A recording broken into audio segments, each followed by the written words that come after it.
ကိုတို့လို့တော်တယ်ဆိုတာမဲသားကိုပြောရမှာတဲ့သုံးလေးခေါ်ကွက်ဒီပဲလိုချင်တဲ့အရာတာရောအဲ့ကောင်ပပလေးလေးစားရီဦးရှယ်ကော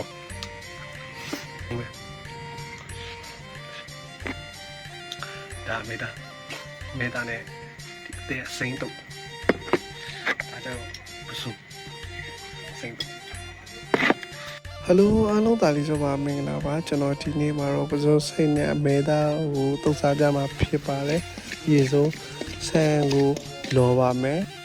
ဆန်ကိုဒီနေ့ကြက်အောင်လောပါမယ်ဒီလိုနည်းနည်းအရောင်တောက်လာအောင်လောပါမယ်ပြီးတော့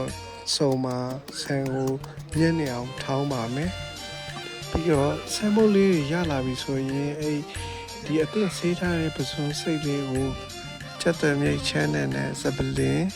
အသင့်ထောက်ထားတဲ့ဆန်မုတ်စားအချိုမုတ်မြို့ကြီးအတော်မုတ်ဘာငယ်ပြာရည်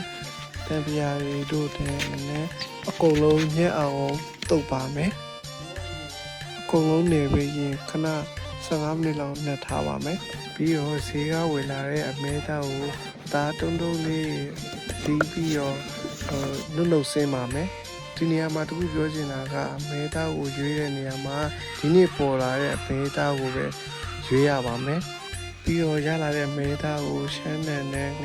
ရုတ်သီးအလုံးမပြီးလဲနဲ့ကျွတ်သွဲချလကိုင်တို့နဲ့ထည့်ပြီးတော့နေထားပါမယ်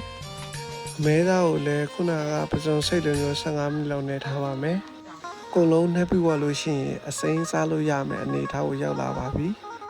ကဲအခုဆိုကျွန်တော်စားကြည့်ပါတော့မယ်လိုက်ကြည့်ကြပါဦး